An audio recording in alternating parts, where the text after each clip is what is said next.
The dirt was so thick that we eventually came to a stop behind a semi-truck that had its hazards on.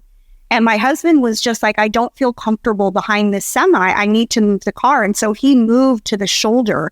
And no sooner after, a semi-truck going 75 miles an hour came from behind us and slammed into the truck that we were just sitting behind. The cab of his truck exploded and he passed away. But during all of this commotion, I kept seeing Jeremiah 29:11, for I know the plans I have for you, says the Lord, not to harm you, but to prosper you, to give you hope and a future. And I just broke down in tears because God literally just saved me and my husband and our 3 children from a horrific car accident. And I'm reading that God has plans for me and a purpose. We believe that you are strong by design, and you were made in God's image to have a strong body, mind, and spirit. You're listening to the #1 Strength and Health Authority podcast in the world. So let's get ready to unlock your potential and transform your life in today's episode. Welcome, ladies and gentlemen, to the Strong by Design podcast. So happy to have you.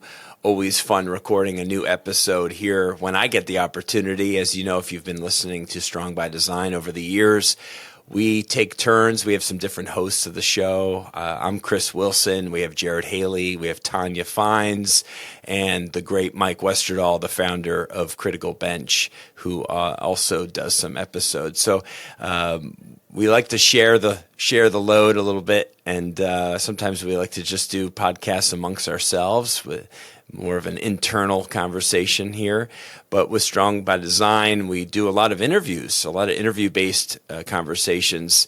If you're new to listening to our podcast, most of what you'll hear are interview style, and we get to go deep on various topics with our fantastic guests, men and women, all walks of life, who really help us here at Critical Bench really grow and learn and find out some fascinating things and get to share those conversations with all of you great listeners.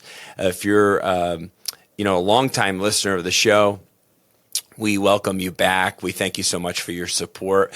And if you haven't already, please hit 5 stars, leave us a review on whatever platform you're consuming this podcast. We greatly appreciate that, and we love to hear from our listeners what we can do better, what you would like to hear more of, maybe a past episode or a guest that really touched you or moved you in some way. So we would love to hear from you, however you can do that, whether it's on social media or directly through the podcast platform you're listening. So we thank you in advance for that.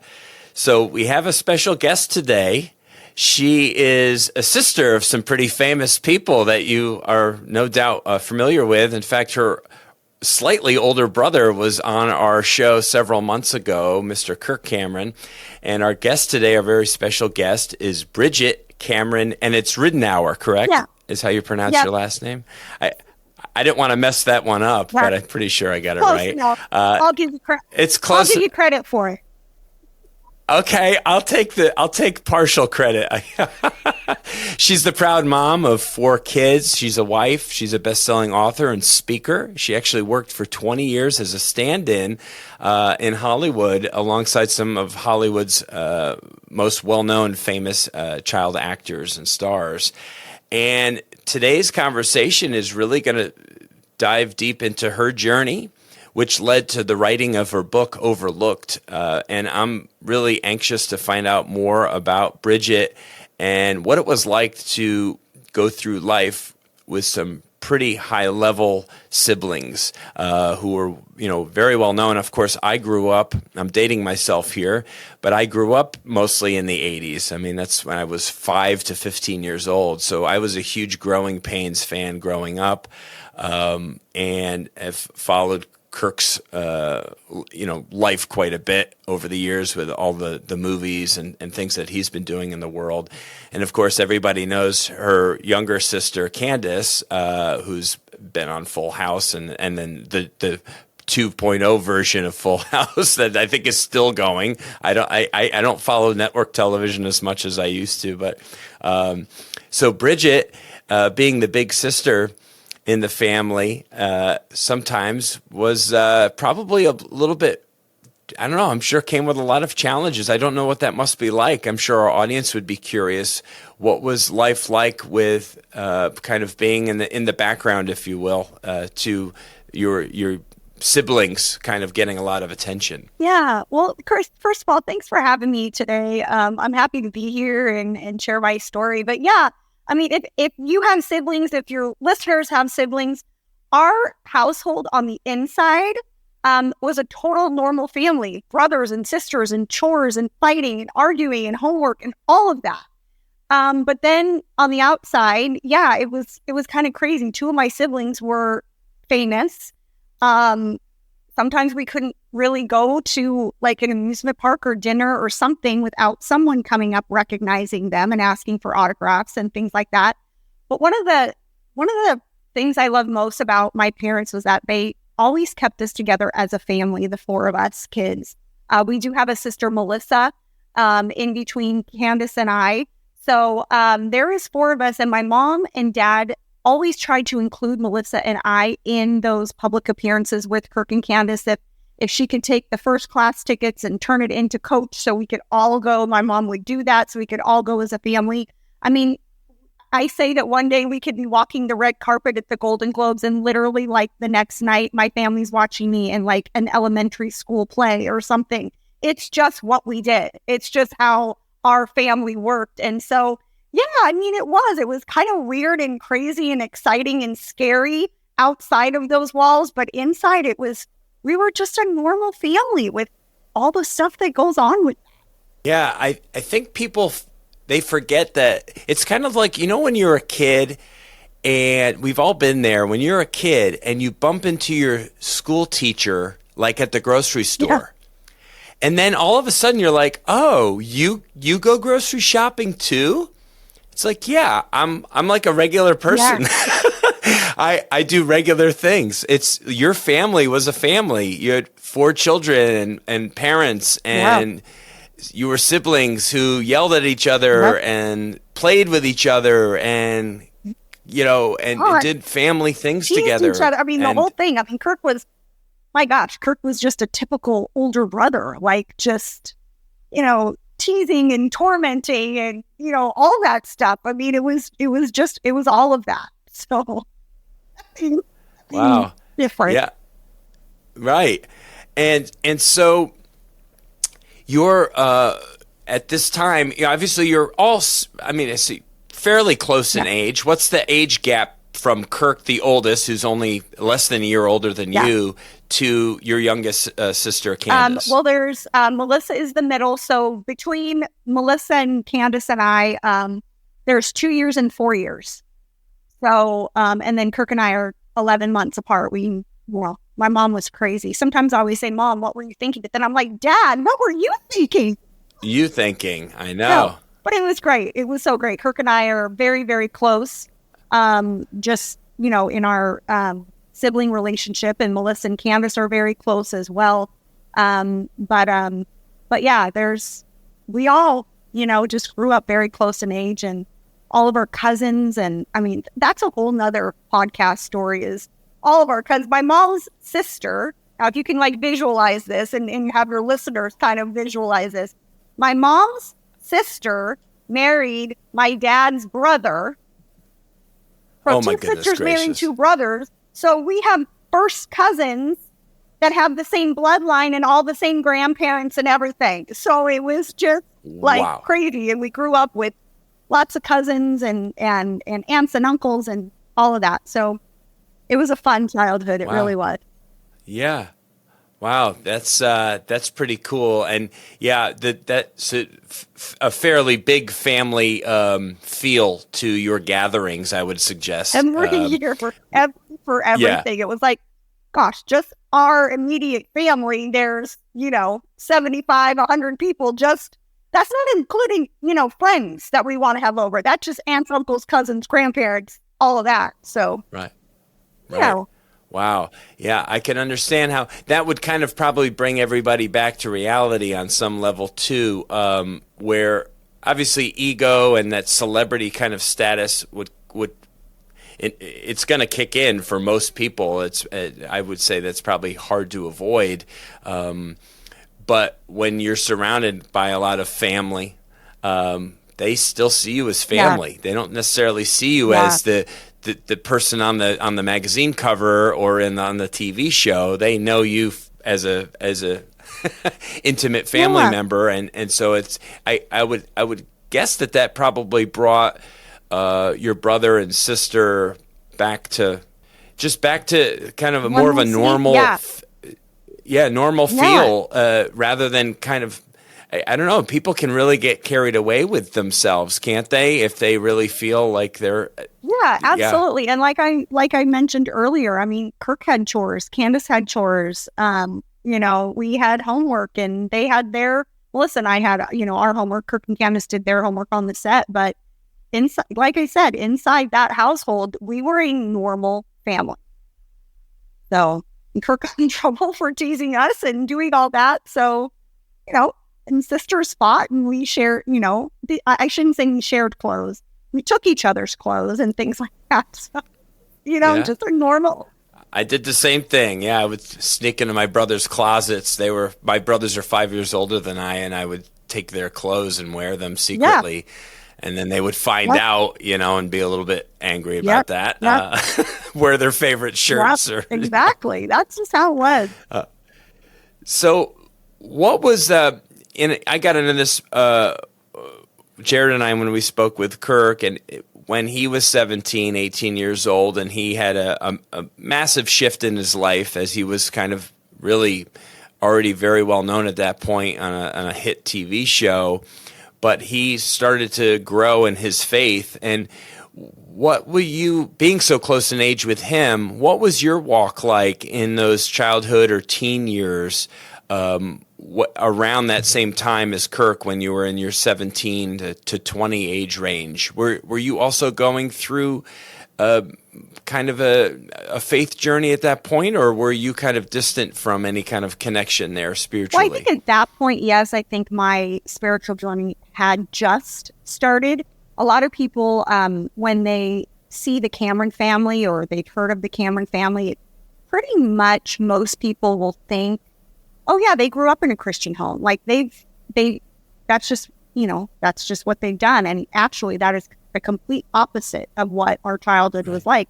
We did not have any faith in our home. We were put in that CEO category of going to church Christmas and Easter only. And that's really what it was. And my dad's parents were atheists. He never grew up with any kind of faith. He didn't want it in our home. My mom knew Christ as a little girl, but again, Christmas and Easter only. And so it wasn't something that, really, it was never talked about. And like you were saying, Kirk he had gone to church with a girl that he was dating, and this was at the top of his career. And he heard the gospel for the very first time. And the pastor said, if you were to die today, would you be going to heaven and hell? And that really struck Kirk. And so he really started thinking, like, gosh, all these wonderful things that I'm doing with all these amazing charities and gifts and things like that, that's great. But from what I heard from the pastor today, is that's not going to get me into heaven. And so I remember him saying he was driving home that day, and he pulled over because God was just stirring in him. And he pulled over the side of the freeway and went into a parking lot and just prayed the most real and raw prayer that he could think of. He'd never prayed before, but he asked Jesus into his heart, and, admitted he was a sinner and all of these things. And for us as a family, it wasn't like he came home and said, guess what? That's what I did. Yeah. Like, well, it wasn't like that, because we would be like, okay, Kirk, like, you're nuts. Like, so it was just one of those gradual things where it's like, you plant the seeds with the way that you talk about it, or the way that you share it and things like that. And that's what I was kind of saying. We all were seeing it with Kirk, but I was noticing something. His attitude was different. Being an older brother, he was nicer to us girls. And then it was when his character on Growing Pains really started changing. And that's when I was like, okay, something is different here. And with Kirk and I being so close in age, I really respected everything that he would talk to me about, that he would teach me. I really wanted to listen. And if Kirk was learning about it, that I knew it had to be something pretty special and pretty good, because Kirk's not one to just jump into something like, oh, hey, I'll try this or try that. He really dives in and learns whatever he wants to know about. So I just, was watching him, and then it was at a church worship concert, gosh, back in the 80s, 90s.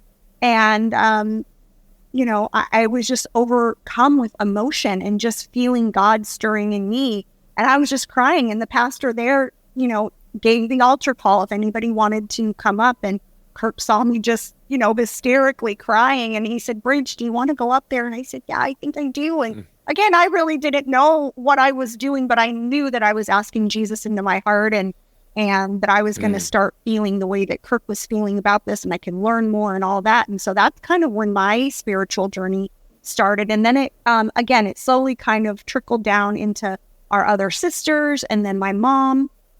My dad took a long time. He was a school teacher for like 35 years. So my dad has to ask questions, find out the answers. He's not. He wants facts. Facts. And he is going to really dig down deep for those facts. And so it took him quite a while. And during this time, our parents were actually separated. They separated for a year when Kirk and I were seniors in high school. And we really didn't know at that time if they were going to divorce. And we were just one of those families where it was like, okay, not Robert and Barbara. Like, there's no way Kirk and Bridgette and Melissa parents are going to divorce. But it was, it was going through those motions, even though we didn't know for sure. But we all kind of just, we started going to church, started going to youth groups. My dad, again, was going to church and asking a lot of questions. And my parents stayed together. They've been married now 55 years this June. And my dad is a Christian now. My brother baptized him on a men's retreat. So, it's just amazing, the plan that God has for all of us. And for a family that never knew who Christ was, now going out and sharing the gospel and the ministries that we're doing is pretty amazing. Yeah, I'd say so.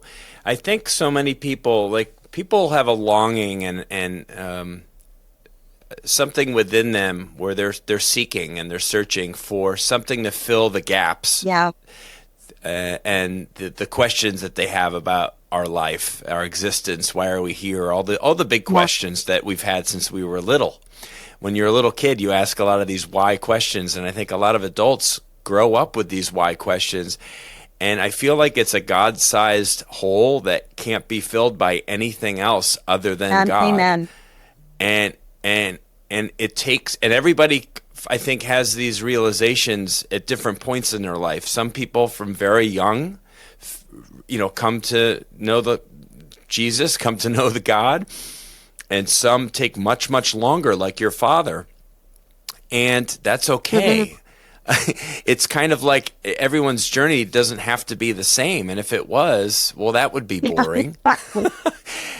If everyone's path to know God was the same, then, there's nothing worth talking about. We all have the same story to tell, but we all have different stories. And your story is unique as well. Tell us a little bit more about, you had, obviously, at some point, you had an event occur that was very life-changing. Can you share a little bit more about that? And that's helped with the leading to this book, right? That you wrote. It was one of the main things that you discuss in your book. I'd be curious, without giving your whole book away, but of course I think our audience will be more encouraged to probably go grab a copy of your book, and we'll tell them where to go do that. But tell us more about your journey yourself and those moments that led to maybe a closer relationship with God. Yeah, well, it really kind of started just when I was a little girl. The day that my mom finally agreed to take us all into a Hollywood agent, all of my siblings were chosen and I wasn't. And it was very heartbreaking for my mom because I was really the reason why my mom finally agreed. I was in all the school plays. I was in all the recitals, not Kirk, not Candace, not Melissa. It was me. And so my mom was like, okay, if any of the kids were to get on TV and do this, it would be Bridgette. And I didn't get chosen that day. But again, as I had told you earlier, my mom and dad were so great at keeping us as a family and taking us to different things and the recitals and the plays that I were in. Everybody was there watching me. So growing up, there was some jealousy there, obviously. And I kept thinking, how come I wasn't chosen that day? You know, and then it just kind of led into, I had a very long ordeal with braces. And the agent said, we'll come back when your braces come off. Well, that wasn't until I was out of high school that my braces finally came off. So the chances of me becoming a child star, those were gone. But I thought, okay, here I am as an adult. I can start auditioning and things like that. And watching my siblings grow up and seeing them do all the things that I wanted to do and God never opening those doors for me, I became very jealous. Felt overlooked. Like, God, did you forget about me? Like, you created me, but yet you're not opening any doors for me to share these gifts with people. And it was in 2015, my husband and I and our children were on a road trip from Palm Springs to Nashville, Tennessee. And we were in Groom, Texas, and we got caught in a dirt storm. And this storm was so bad that the dirt engulfed our car and we couldn't see outside the windshield of the car. And this road was I-10. So it's only a 4-lane highway or 2 lanes on each side. And the dirt was so thick that we eventually came to a stop behind a semi-truck that had its hazards on. And my husband was just like, I don't feel comfortable behind this semi. I need to move the car. And so he moved to the shoulder. And no sooner after we moved the car, I'm going to get emotional just talking about it again because it's such a trigger for me.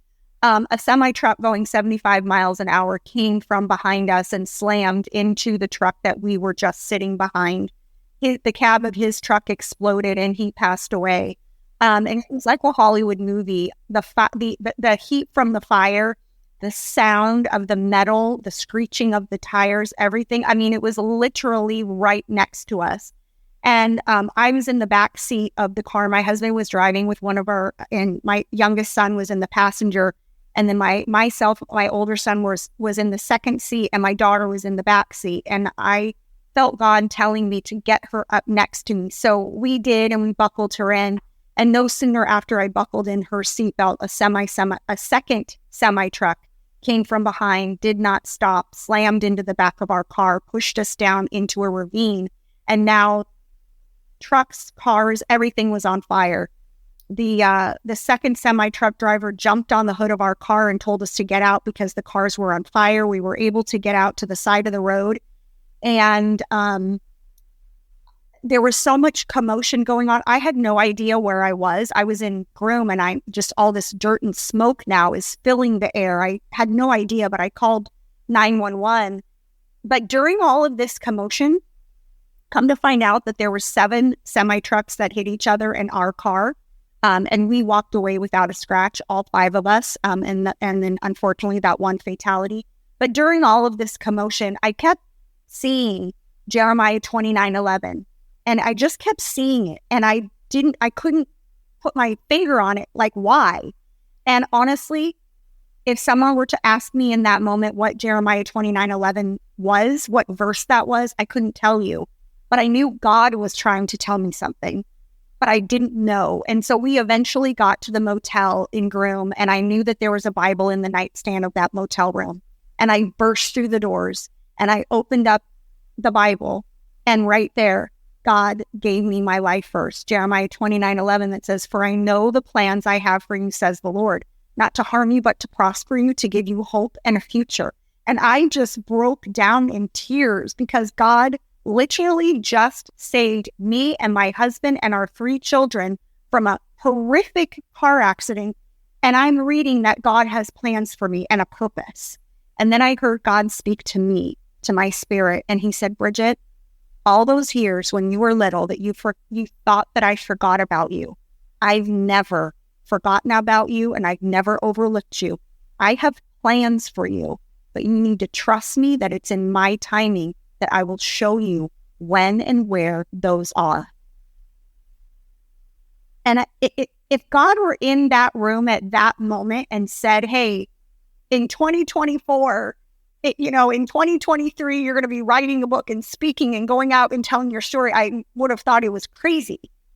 But now, looking back, I'm like, oh my gosh, God told me in 2015 that he does have plans for me. He does have a purpose, and that he has never overlooked me, back when I was young. And, it's God's plan for everybody, our own individual, and it's in God's timing when he's going to show us what that is, if it's in his will to do that. Yeah, I think, thank you for sharing that. Gosh, obviously I didn't know the details of that horrific experience. Gosh, pretty horrible.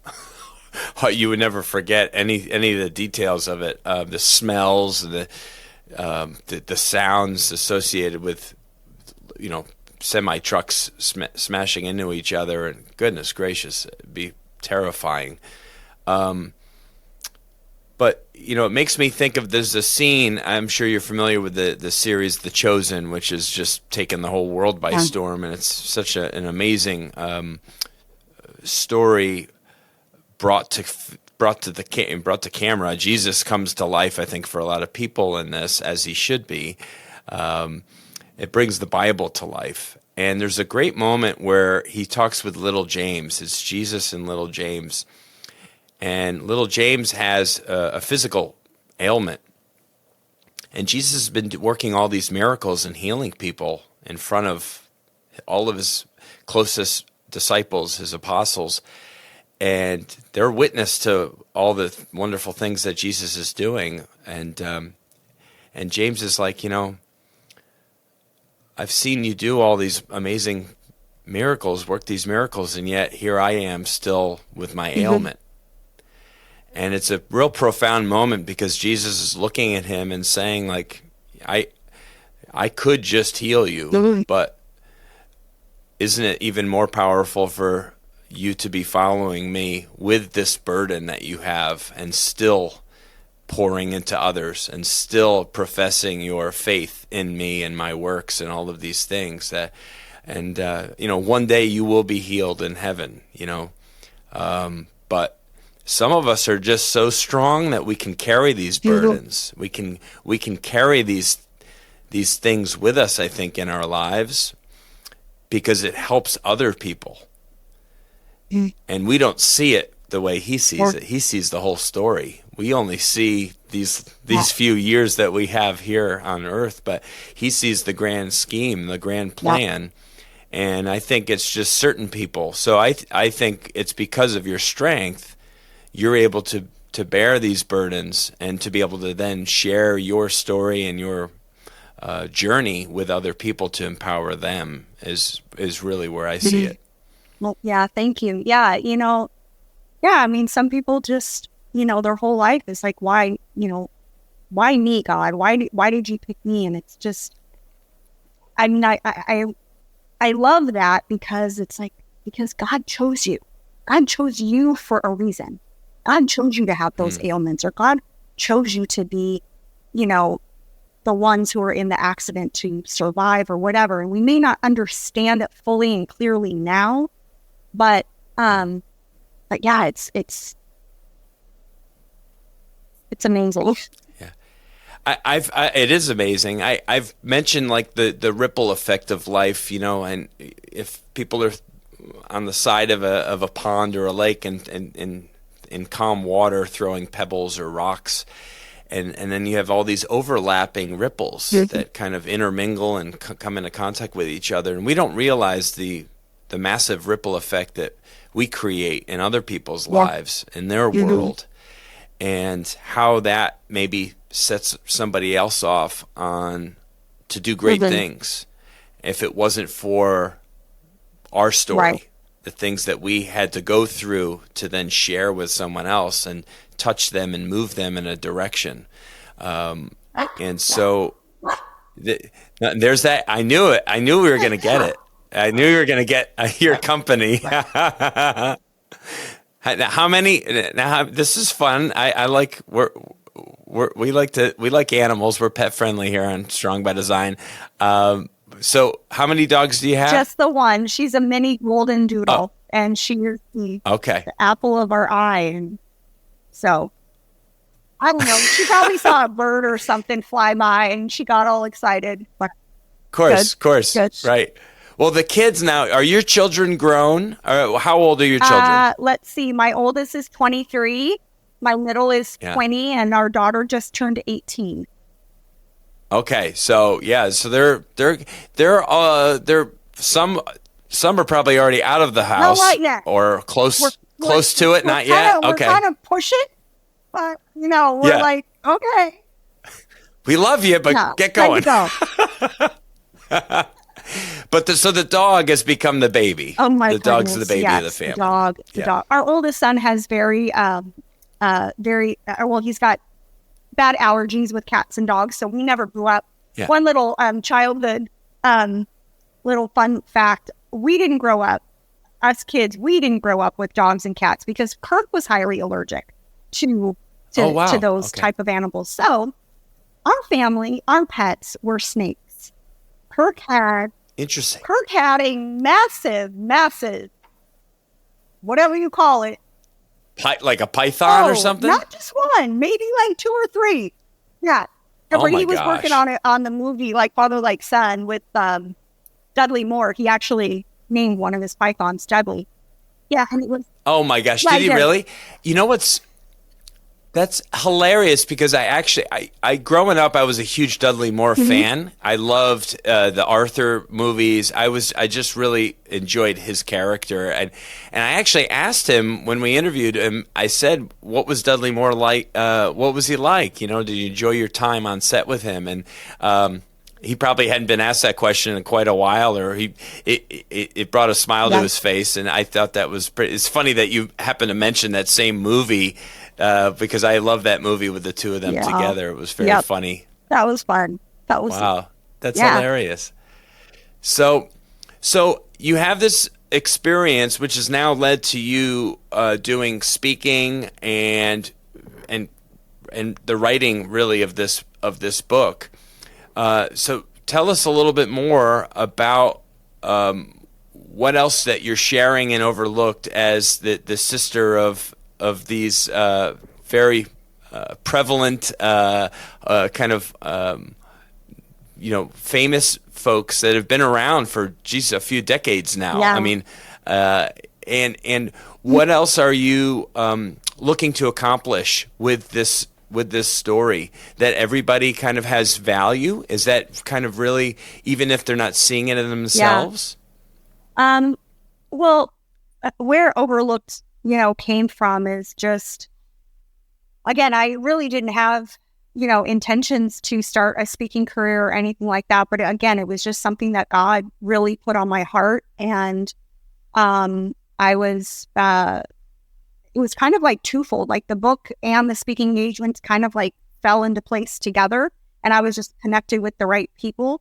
And I just started calling churches and pastors that I knew. And I just said, hey, I want to start this speaking journey. Can I come and speak? And this and that. And they said yes. And then it was just, social media just kind of picked up on it and me sharing it. And then I had other churches call me. But it's funny because people will look at the book Overlooked and they see the pictures of my brother and sisters on the cover. And they're like, oh, well, first of all, I didn't know that Kirk and Candace had 2 other siblings. So that's like one thing.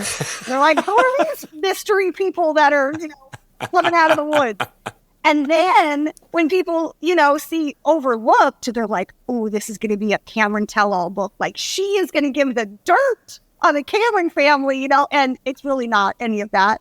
I just share lots of amazing childhood memories, childhood pictures of just our life as kids growing up together and cousins and aunts and uncles and all of that. And just kind of how we were kind of thrown really into Hollywood, and how Candace and Kirk's careers just took off, and everything that they were doing, and the good things and the, the scary things that we had to deal with. But then it just kind of goes into my story of not being chosen that day. And the things that I actually, had forgotten. Here I was thinking that God had overlooked me and God had forgotten about me, but in reality, he did bless me with many amazing things. Isn't it funny when you think that like things aren't going your way and things aren't being put in your path, you think, why isn't this happening for me? Like I never get those big jobs, or I never get those auditions, da da da. But then when you actually really stop and look back on your life and remember those amazing opportunities that someone or God, for me, gave me. I was a stand-in for over 25 years in Hollywood. I stood in for some of the biggest Hollywood child stars on TV. I worked on 2 hit television shows, movies, commercials, all of that. I've been a dancer since I was a little girl, and I finally got to compete in my first, adult ballroom dance competition. And, so it's interesting how we kind of forget all the blessings that God did give us. Yes.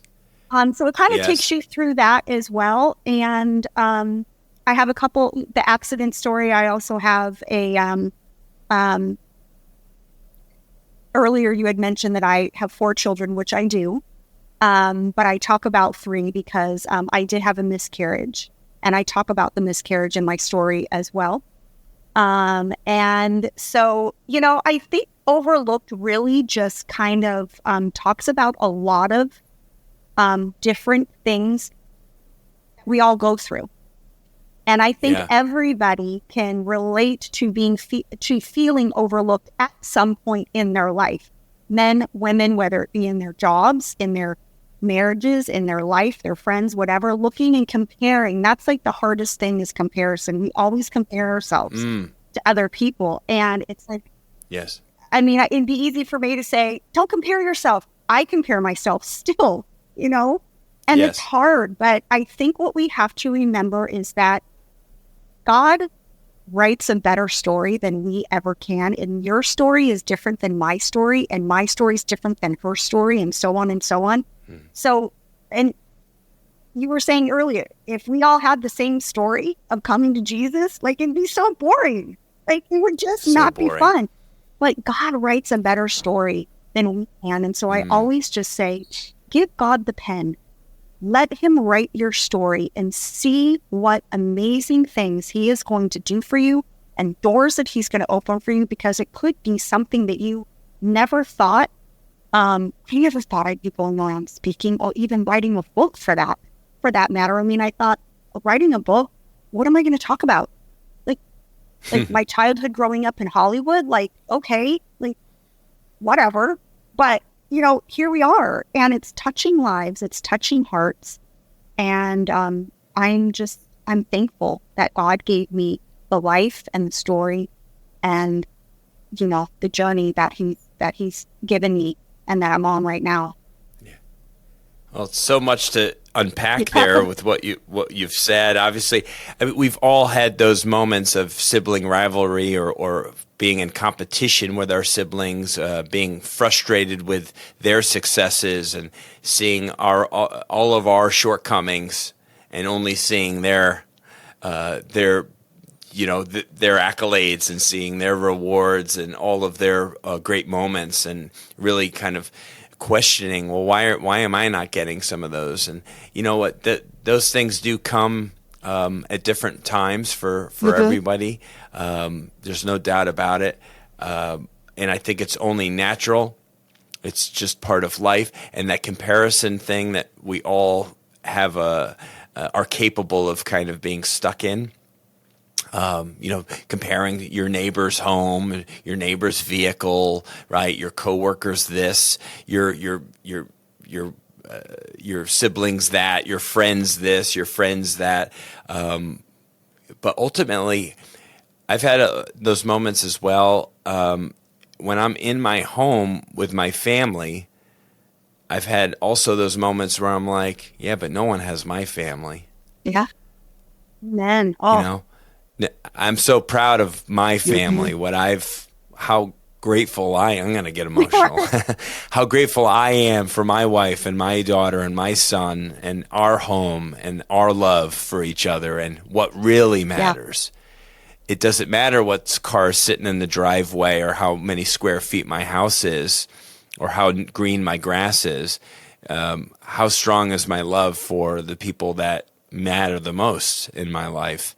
And do they feel that from me? Am I doing my best to be a kingdom husband and to be a great father that my kids aspire to be like?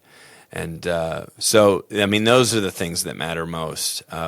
Would you credit your walk, your faith journey as a family? Would you credit that with your family kind of being able to stay together and just where you're all at professionally and personally?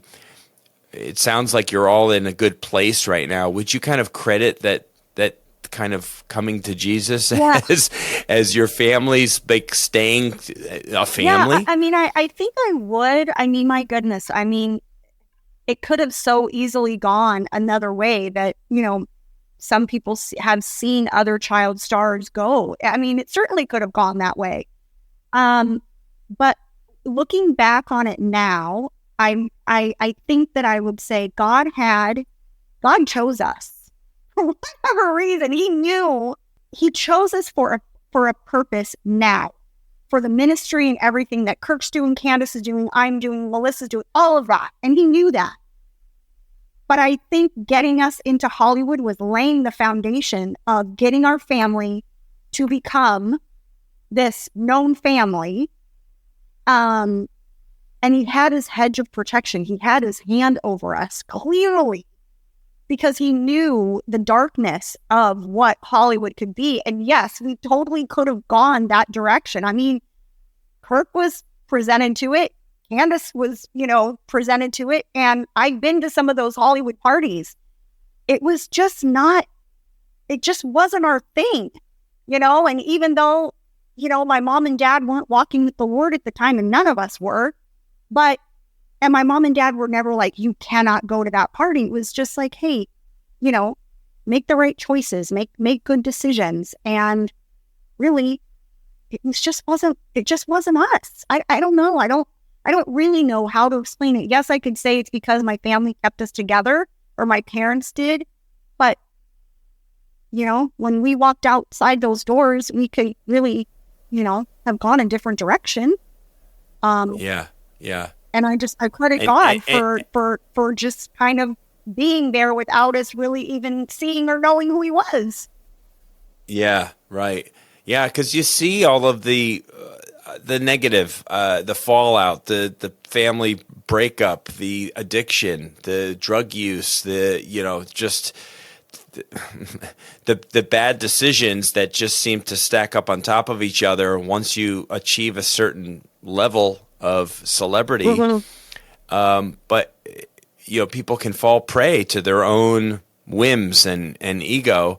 And while I think it's always good, and how many people have we heard from who have hit like the top of the mountain only to find that there they are still depressed. Yeah. Because again, I say it's a God-sized hole that only God can fill. Absolutely. Nothing material, nothing that we can buy with our big bank accounts can really satisfy us the way that we can be satisfied in spirit. Yeah. Amen. And I think it's a great life lesson, because I've heard it over and over and over again from people that are very well known. Later in life, they have these great interviews. I feel like people who have actually succumbed to later in life, come to depression or to suicide. Even some of these folks, but some of their messaging prior to that was that it's none of this stuff matters. Yeah, it really doesn't. in the big scheme of things, it's nice, and it's nice to buy nice things and to work hard and to make a good living and hopefully be charitable and give back, and that's great. But what's the ultimate meaning? What's the ultimate purpose? Right. And if you really, when you have that relationship with the Lord, that personal relationship, you realize that, if you are this big, famous, or not even famous, wealthy person, and you can buy or get whatever you want at, that's right, the snap of your fingers, you can get a new car, a new house, whatever you want. You have to realize too that you don't get to bring any of that stuff with you when you meet the Lord face to face. He's not going to say, "Hey, come bring your money and your jewels and your clothes and your car." No, none of that comes with you. So really, it's, when you really stop and think about it, it's like, what is missing in your heart that you need to fulfill that hole in your heart with other things, money and jewelry, clothes, whatever. So it's really just a personal, and unfortunately, some people have to hit rock bottom before they go, okay, I'm done. I just cannot do this anymore. That's and right. I pray that those people will come and realize that before it's too late. And have those conversations with your children. Yeah. I was having such a fun conversation the other night, a couple of weeks ago, with my son. I think mom and his sister had gone to bed, and we're just sitting there talking, and he had these great God, universe, meaning kind of questions, and I don't run from those. I ask him the question back, or I try to. I don't act like I have all the answers either. Yeah. And we just explore a little bit, and it's good to have those conversations with your kids. Encourage those things. Go to the Bible for some of those answers, and it's really fun rather than just kind of getting caught up in all of the day-to-day superficial stuff. Go to some deeper, meaningful questions with your kids, because they'll shock you with some of the things that they and how think great about. is it too, even if you don't know, like your child asks you something and you literally don't know the answer, just say, buddy or sweetie, I don't know. You know what? Let's go look at it together. Let's go find it together, because that's a great question and I want to learn right alongside. So that's great when you can just tell your kids, hey, I don't know that, but let's go check it out. Let's go learn it together. That's right. Yep. And there's so many other great resources out there in the world today as well. So many just terrific platforms with people who are speaking good things into the world. The media and the press and TV seems to really lean towards the negative and how awful things are. And I think if you get too caught up in it, you'll start believing that. I don't believe that. I think there's actually kind of a massive revival happening across the world right now, because people are seeing that without God, things really do start to crumble. And when you're not grounded in something that really matters, then we can really be rotten with each other. But it's more conversation like this, more people doing things like what you're doing. Please share where people can go and find your book and get to maybe see. Do you have a listing maybe of events or speaking engagements and where people can see you? Yeah, you can certainly find me on BridgetteCameron.com. There is a list of speaking engagements and other podcasts that I'm going to be doing. So check that out. If you're a church or a community that would love to have me come and speak at one of your conferences or events, there's also an events page there that you can just inquire about some information. But you can find me on social media, Instagram, Facebook, just Bridgette Cameron. You'll come across me, and come follow me and all my fun little things that are happening. But I'm going to tell your listeners right now, like, I'm a very raw and real person. So you might see me on social media with like no makeup.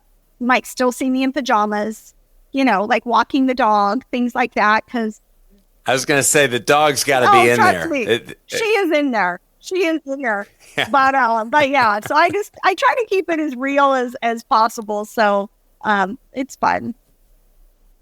Oh, that's great. Well, we really appreciate your time, Bridgette. It was really fun getting to know you better.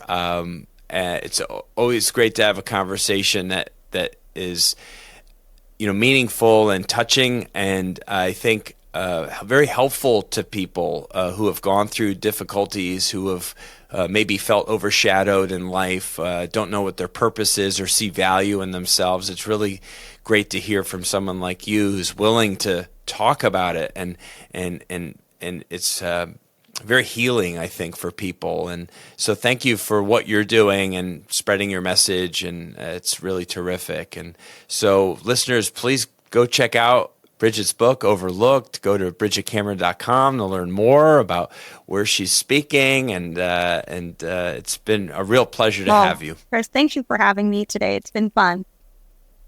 Yeah, has been a lot of fun. We even had the dog participate for a moment. No real cameo. Yeah. We just got a little audio out of it. That was good. Listeners, thank you so much for coming to listen to the Strong by Design podcast. If this is, again, a new episode for you, go back and binge listen hundreds and hundreds of past episodes, entering our 7th season here in 2024. And it's been just such a fun ride here at Strong by Design. So God bless you. Thank you for coming back, and we'll talk with you next week. Bye-bye. Thank you so much for listening to the Strong by Design podcast. If you found value in today's episode, please subscribe so that more people can find out about our show. Plus, you don't want to miss any future episodes with the amazing guests and topics we have lined up for you.